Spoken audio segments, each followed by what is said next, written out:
भूमिभोजन थाळी योजना बंद केली जाणार असल्याच्या चर्चा सुरू आहेत। दरम्यान माजी मंत्री छगन भुजबळांनी मुख्यमंत्री देवेंद्र फडणवीसांना पत्र पाठवत ही योजना सुरू ठेवावी अशी मागणी केली आहे। आगामी काळात हिंदूंवरचे अन्याय सहन केले जाणार नाहीत असा इशारा देत श्रीगोंदा तालुक्यातील ससानी कुटुंबाला न्याय देण्यासाठी आम्ही कटिबद्ध आहोत असं मंत्री नितेश राणेंनी स्पष्ट केलं। ससानी मृत्यू प्रकरणानंतर उपोषणकर्त्यांच्या भेटीसाठी गेलेले असताना नितेश राणेंनी हा इशारा दिलाय। राख, वाळू आणि भूमाफियांवरती मकोका लावा आणि तुम्ही तो लावाल याची आम्हाला खात्री आहे अशी मागणी सुरेश धस यांनी केली। बीडमध्ये कार्यक्रमात मुख्यमंत्र्यांसमोरच धसांनी ही मागणी लावून धरली। आष्टीमध्ये उपसा सिंचन योजनेचा उद्घाटन कार्यक्रम पार पडला। राज्याचे मुख्यमंत्री देवेंद्र फडणवीसांच्या हस्ते भूमिपूजन केलं गेलं। या सोहळ्याला पंकजा मुंडेंची उपस्थिती होती। बीडच्या आष्टीतल्या उद्घाटन सोहळ्यात धनंजय मुंडे मात्र गैरहजर राहिले।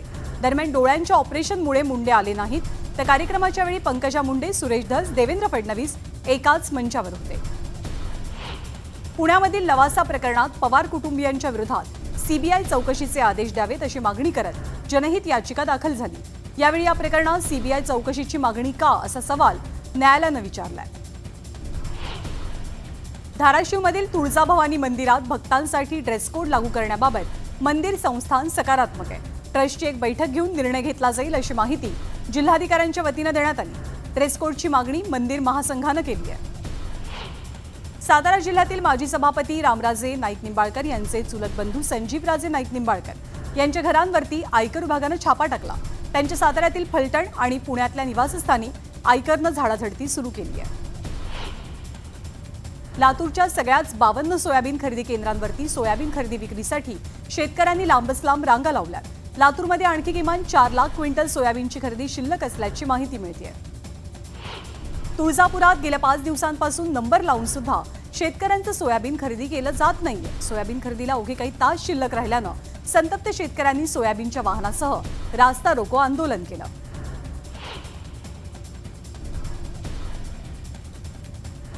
सोयाबीन खरेदीची मुदत उद्या संपणार आहे। सोयाबीन खरेदीला अवघे 24 तास शिल्लक आहेत। ठिकठिकाणी खरेदी केंद्रावरती शेतकऱ्यांच्या लांबच लांब रांगा पाहायला मिळतात। वाशिम जिल्ह्यातल्या शेतकऱ्यांना गेल्या वर्षीचा पीक विमा अद्यापही मिळालेला नाहीये। दरम्यान शासनानं लवकरात लवकर त्यांचा हिस्सा देऊन शेतकऱ्यांना पीक विमा द्यावा अशी मागणी शेतकऱ्यांची आहे। पुण्यामधल्या कात्रज घाटात रिक्षा आणि डंपरची जोरदार धडक होऊन अपघात घडला। या धडकेत 2 जणांचा जागीच मृत्यू झालाय, तर 1 जण गंभीरत्या जखमी आहे। बदलापुरात जाणाऱ्या बडोदा जेएनपीटी महामार्गाच्या भूसंपादनात आदिवासींची आर्थिक फसवणूक केल्याप्रकरणी बदलापूर ग्रामीण पोलिसांनी दोघांवरती कारवाई केली आहे। रायगड जिल्हा परिषदेचे माजी अध्यक्ष सुरेश टोकरे आणि राष्ट्रवादीचे नेरळगावचे माजी सरपंच भगवान सनसे यांना या प्रकरणी अटक झाली आहे। महाराष्ट्रातील बहुचर्चित मांडेशी महोत्सवाला सुरुवात झाली आहे। 5 ते 9 फेब्रुवारी दरम्यान मुंबईच्या परेल परिसरात हा महोत्सव पार पडणार आहे। महोत्सवाचं यंदाचं 6वं वर्ष असून मांडेशी महिलांनी 10 लाख महिला सक्षमीकरणाचा मैलाचा टप्पा गाठलाय। मुंबई नाशिक महामार्गावर प्रचंड वाहतूक कोंडी झाली आहे। नाशिकच्या दिशेने जात असलेल्या मार्गावरती ट्रकचा अपघात होऊन वाहनांच्या लांबच लांब रांगा लागल्यात। वाहतूक कोंडी सोडवण्यासाठी पोलिसांना तारेवरची कसरत करावी लागते। पुण्याच्या बिब्वेवाडीत झालेल्या वाहनांच्या तोडफोडीचा व्हिडिओ समोर आलाय। परिसरात दहशत माजवण्याच्या उद्देशाने काही तरुणांनी कोयता हाती घेत तब्बल 50 ते 60 वाहनांची तोडफोड केली होती। नवी मुंबईच्या सीबीडी सेक्टर 8 मध्ये पालिकेचं रोड मेंटेनन्सचं काम सुरू होतं। यावेळी रस्ता दुरुस्तीचं साहित्य घेऊन आलेल्या अवजड वाहनाच्या चाकाखाली येत ईशान सोसायटीतील एका लहानग्याचा मृत्यू झाला। कल्याणपूर्वच्या सूचक नाका परिसरातील मॉडर्न होम्ससह 3 ते 4 दुकानांवरती चोरट्यानं डल्ला मारला। दुकानाचं शटर तोडत दुकानांमधला रोख रक्कम आणि लॅपटॉप असा मुद्देमाल लंपास झालाय। चोरीची घटना सीसीटीव्हीत कैद झाली आहे। राष्ट्रवादी काँग्रेसचे नवनियुक्त आमदार शंकर मांडेकर यांची मुळशीमध्ये चक्क हत्तीवरती बसून जंगी मिरवणूक निघाली, तर दुसरीकडे मिरवणुकीसाठी हत्ती वापरल्यामुळे आयोजकांवरती कारवाई झाली आहे। अंबरनाथमध्ये भर रस्त्यात सीमा कांबळे या महिलेची हत्या करण्यात आली होती। या प्रकरणातील आरोपी राहुल भिंगारकरला 3 दिवसांची पोलीस कोठडी सुनावली गेली आहे। नालासोपाऱ्यातील विजयलक्ष्मी नगरमधील अतिक्रमण कारवाई विरोधात नागरिक रस्त्यावरती उतरले। या ठिकाणी मोठा पोलीस बंदोबस्त तैनात केला गेला। जमावबंदीचा आदेश झुगारल्यास कारवाईचा इशारा दिला जातोय। आपण फकीर आहोत, आपलं काहीच चोरीला जात नाही असं वक्तव्य केलंय राज्याचे कृषी मंत्री माणिकराव कोकाटेंनी. आणि यानंतर मात्र एकच हशा पिकला. व्हॉट्सअॅप हॅक प्रकरणी विचारल्यानंतर कोकाटेंनी हे उत्तर दिलं. एकनाथ खडसे सत्ता पिपासू झाले. जिकडे सत्ता तिकडे जाण्याचा ते प्रयत्न करतात अशी जोरदार टीका आमदार चंद्रकांत पाटलांनी केली आहे. सत्तेतनं मालमत्ता मिळवत आपलं दुकान चालू ठेवण्याचाही खडसेंचा प्रयत्न असल्याची टीका पाटील यांनी केली. शरद पवार पक्षाचे आमदार रोहित पाटील यांनी सांगलीच्या कवठे महांकाळ तालुक्यातल्या कुची इथे जिल्हा परिषद शाळेला अचानक भेट दिली. यावेळी त्यांनी विद्यार्थ्यांना दिल्या जाणाऱ्या जेवणाची तपासणी केली. स्वतःही जेवून जेवणाची गुणवत्ता तपासली. मनसेचे अध्यक्ष राज ठाकरे 7 तारखेला पंढरपूर दौऱ्यावरती असतील. मनसेचे नेते दिलीप धोत्रे यांच्या हॉटेलच्या उद्घाटनासाठी राज ठाकरे पंढरपुरात जातात. मुंबईतील बांगलादेशींच्या वास्तव्याला महाविकास आघाडीच कारणीभूत आहे. काँग्रेसनं आपली मतं वाढवण्यासाठी बांगलादेशींना आश्रय दिला असा आरोप गृहराज्यमंत्री योगेश कदम यांनी केला आहे. सागर आणि वर्षा बंगल्यामध्ये 5 पावलांचं अंतर आहे. त्यामुळे मुख्यमंत्र्यांनी तात्काळ वर्षा निवासस्थानी राहायला जावं असं संजय राऊत म्हणतात. वर्षा बंगला त्यांचं अधिकृत निवासस्थान आहे. मात्र मुख्यमंत्री आता ताक सुद्धा फुंकून पितायत असं दिसतायत, असं टोला राऊतांनी लगावला. एकनाथ शिंदेंचं सरकार अंधश्रद्धेतनं निर्माण झालं. आता फडणवीसांचं सरकार ईव्हीएम घोटाळ्यातनं निर्माण झालंय. महाराष्ट्राचं मंत्रिमंडळ म्हणजे सगळा वेड्यांचा बाजार आहे अशी टीका खासदार संजय राऊतांनी केली. आणि यानंतर एक मोठी बातमी पुण्यामधून आहे. पुणे शहरातल्या विश्रांतवाडी परिसरामध्ये सामाजिक न्याय विभागाची वसतिगृहाकरता बांधलेली इमारत सध्या धूळ खात पडली आहे. संबंधित इमारत तात्काळ सुरू करावी किंवा वापरण्यात यावी अशी मागणी विद्यार्थ्यांकडून केली जाते. या संदर्भात न्यूज 18 लोकमतनं सामाजिक न्याय मंत्री संजय शिरसाट यांना विचारणा केली होती आणि त्यांना या प्रकाराची कल्पना दिली होती. त्यानंतर मंत्री महोदयांनी पुण्यामध्ये येत स्वतः संबंधित इमारतीची पाहणी केली आणि ही इमारत तात्काळ वापरण्यास खुली केली जावी असे आदेश दिले. मात्र चालू शैक्षणिक वर्ष सुरू असताना अद्यापही वसतिगृहातील प्रवेश प्रक्रिया सुरू झालेली नाहीये. त्यामुळे राज्याच्या ग्रामीण भागातनं पुणे शहरामध्ये येणाऱ्या मागासवर्गीय विद्यार्थ्यांना राहण्यापासून वंचित राहावं लागतंय.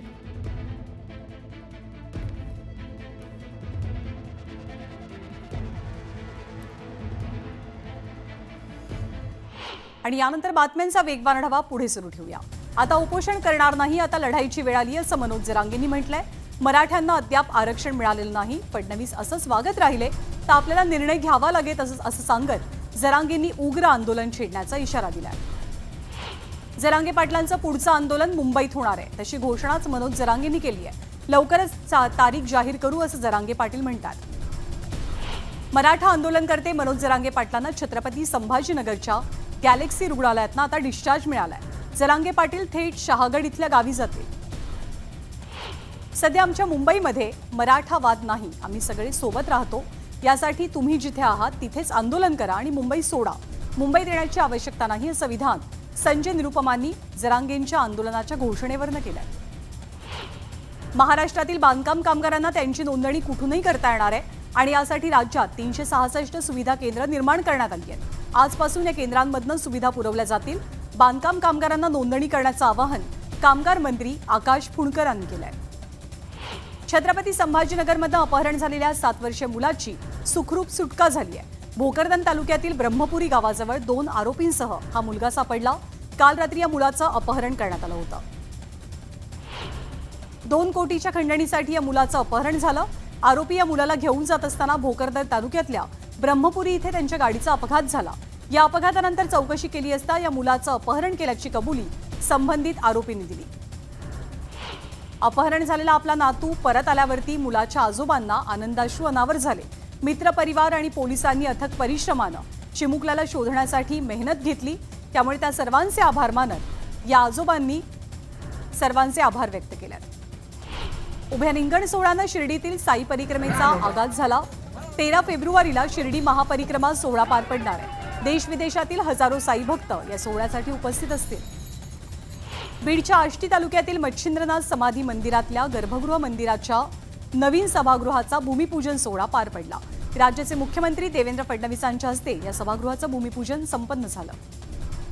नांदेडच्या वाहेगाव इथे अवैध रेती उत्खनन करणाऱ्यांवरती मोठी कारवाई करण्यात आली. तब्बल 2 कोटी रुपयांचं साहित्य जप्त झालंय. पोलीस अधीक्षकांनी दुचाकीवरनं जात छापा टाकला आणि ही कारवाई केली. सरकारी जागेवरती केलेल्या अनधिकृत बांधकामांवरती माणगाव नगरपंचायतीनं कारवाई केली आहे। रस्त्यालगत उभारलेल्या अनधिकृत टपऱ्या, दुकानं, गाळे नगरपंचायतीनं जमीनदोस्त केल्या।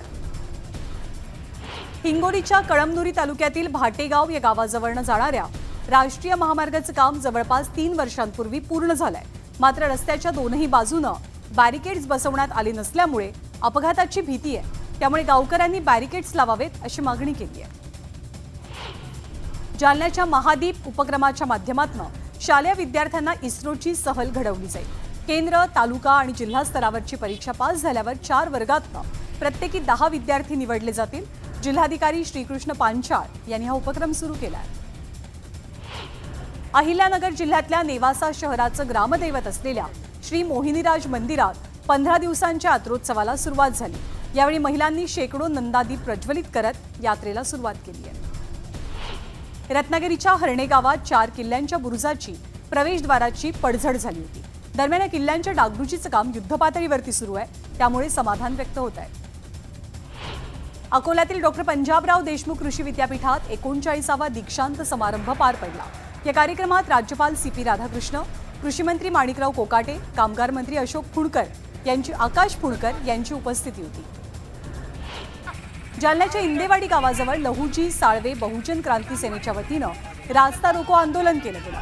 लोकशाहीर अण्णाभाऊ साठे यांच्या जयंतीदिनी शासकीय सुट्टी जाहीर करावी यासह विविध मागण्यांसाठी हे आंदोलन झालं। संत गाडगेबाबा अमरावती विद्यापीठासमोर नेटसेट PhD संघटनेनं विविध मागण्यांसाठी एक दिवसीय धरणं आंदोलन केलं। महाविद्यालयात पूर्णवेळ प्राध्यापक द्यावेत, UGC रेग्युलेशन ड्राफ्ट बंद करा यासह इतर मागण्यांसाठी डफली वाजवत घोषणाबाजी झाली। जळगावच्या शालेय शिक्षण आणि क्रीडा विभागानं विद्यार्थ्यांना पोषण आहार योजनेअंतर्गत गोडधोड खाऊ देण्यासाठी लोकसहभागातून साखर गोळा करण्याचा निर्णय जाहीर केला। त्यामुळे आता शिक्षकांनी शैक्षणिक कामं सोडून साखर गोळा करत फिरायचं का हा सवाल उपस्थित करत मनसेनं आंदोलन केलं। नांदेड रेल्वे स्थानक ते बस स्थानकाच्या रस्त्याची दुरवस्था झाली आहे। या रस्त्यावरती मोठ्या प्रमाणात खड्डे पडलेत, त्यामुळे वाहनधारकांना कसरत करावी लागते। या बाबतीत वारंवार तक्रार देऊनही दखल घेतली जात नसल्याचा आरोप स्थानिकांनी केला आहे। जालना महानगरपालिकेसमोर महायुती दिव्यांग आघाडीच्या वतीनं आमरण उपोषण करण्यात आलं। दिव्यांगांना व्यवसाय करण्यासाठी 200 स्क्वेअर फुटांची जागा उपलब्ध करून द्यावी यासह इतर मागण्यांसाठी आंदोलन पार पडलं। बजेटमध्ये शेतकरी, शेतमजूर आणि कष्टकऱ्यांसाठी कोणतेही धोरण नसल्याचा आरोप भारतीय कम्युनिस्ट पार्टी आणि किसान सभेनं केलाय। याच विरोधात अमरावती जिल्हाधिकारी कार्यालयावरती लाल बावटाच्या वतीनं आंदोलन करण्यात आलं। अभिनेता राहुल सोलापूरकरच्या विरोधात तळकोकणात तीव्र पडसाद उमटले। छत्रपती शिवाजी महाराजांबद्दल केलेल्या विधानाचा निषेध करत राहुल सोलापूरकरच्या प्रतिमेला जोडे मारत आंदोलन केलं गेलं। अभिनेते राहुल सोलापूरकर यांच्या पुण्यातल्या निवासस्थानी मोठा पोलीस बंदोबस्त तैनात आहे। उदयनराजे भोसलेंच्या इशाऱ्यानंतर पुणे पोलीस अलर्ट मोडवर आले। सोसायटी बाहेर बॅरिकेटिंग लावण्यात आलंय। अभिनेते राहुल सोलापूरकर यांच्या वक्तव्याचा आमदार अमोल मिटकरींनी निषेध व्यक्त केला। राहुल सोलापूरकर यांच्यावरती देशद्रोहाचा गुन्हा दाखल करावा अशी मागणी मिटकरींनी राज्यपालांकडे केली आहे। राहुल सोलापूरकर यांनी छत्रपती शिवाजी महाराजांच्या पुतळ्यासमोर नाक घासावा आणि माफी मागावी, त्याशिवाय शिवप्रेमी शांत होणार नाहीत असा इशारा संभाजी ब्रिगेडच्या संतोष शिंदेंनी दिलाय। तसंच सोलापूरकर हा संघाचा दलाल आहे का असा खोचक सवालही त्यांनी विचारला। मत्स्यबी